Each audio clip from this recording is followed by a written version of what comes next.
విశ్వాసంతో వైసీపీ పాలకవర్గం దిగిపోవడంతో ఆ మున్సిపాలిటీలో కొత్త చైర్పర్సన్ ఎవరు అన్న అంశంపై ఇప్పుడు ఉత్కంఠ నెలకొంది. ఈ పదవితో పాటు 2 వైస్ చైర్మన్ పోస్టులకు కూటమిలో పోటీ ఉంది. చైర్పర్సన్ పీఠంపై మైనారిటీ కౌన్సిలర్ను కూర్చోబెట్టే అంశాన్ని టీడీపీ పరిశీలిస్తోంది. దీంతో వైస్ చైర్మన్ పోస్టుల కోసం మిగిలిన సభ్యులు పోటీ పడుతున్నారు. ఇంతకీ ఏదా మున్సిపాలిటీ? 3 పోస్టులకు రేసులో ఉన్న నేతలు ఎవరు? అందరూ ఏకాభిప్రాయానికి రావాలన్న టీడీపీ ఎమ్మెల్యే మాట ఎండమావేనా? For more details was the story.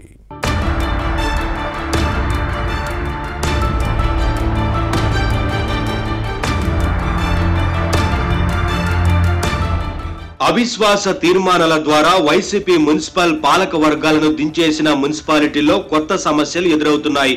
Chairperson, vice chairman పోస్టుల కోసం టీడీపీ కౌన్సిలర్లతో పాటు ఫ్యాన్ పార్టీ తిరుగుబాటు సభ్యులు పోటీ పడుతున్నారు.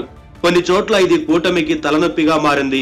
సత్యసాయి జిల్లా కదిరి పురపాలక సంఘంలో ఇదే పరిస్థితి నెలకొంది. వైసీపీ మున్సిపల్ పాలక వర్గంపై అవిశ్వాసం నెగ్గడంతో కాబోయే చైర్పర్సన్, వైస్ చైర్మన్లు ఎవరన్న అంశంపై ఉత్కంఠ నెలకొంది. పదవుల కోసం తెలుగుదేశం కౌన్సిలర్లలో పోటీ ఉంది.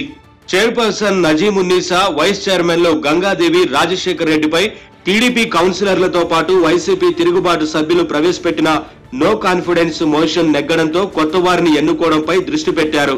కదిరి మున్సిపాలిటీలో మొత్తం 36 వార్డులు ఉన్నాయి. టీడీపీకి 12 మంది, వైసీపీకి 24 మంది కౌన్సిలర్లు ఉన్నారు. వీరిలో 25 మంది చైర్పర్సన్ కు వ్యతిరేకంగా ఓటు వేశారు. అంటే వైసీపీకి చెందిన 13 మంది తెలుగుదేశంకు జై కొట్టారు. మాజీ చైర్పర్సన్ నజీమున్నీసా వైపు ఉన్న 11 మందిలో 5గురు వైసీపీ కౌన్సిలర్లు టీడీపీలోకి చేరేందుకు సిద్ధంగా ఉన్నట్లు సమాచారం. ఇక కదిరిలో మైనారిటీలు ఎక్కువ. దీంతో ఈ వర్గం కౌన్సిలర్కే చైర్పర్సన్ గా అవకాశం ఇవ్వొచ్చని భావిస్తున్నారు. ఎమ్మెల్యే కందికుంట వెంకటప్రసాద్ కూడా ఈ ప్రతిపాదన చేశారు.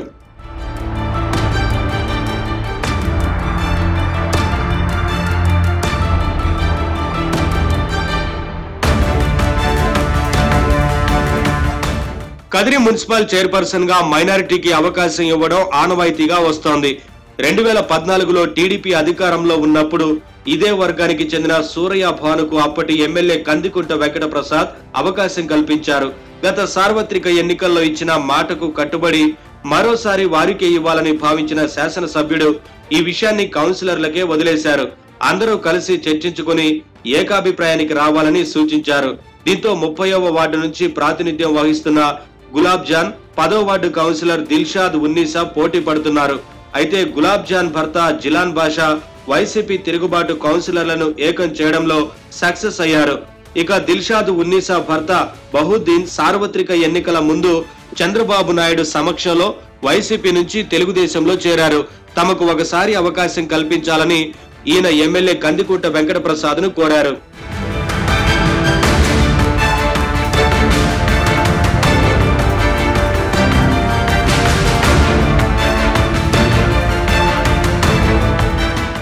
కదిరి మున్సిపల్ చైర్పర్సన్ పోస్టు కోసం 2 మైనారిటీ కౌన్సిలర్ల మధ్య పోటీ నెలకొనడంతో ఎవరికి అవకాశం ఇస్తారన్న అంశంపై ఉత్కంఠ నెలకొంది.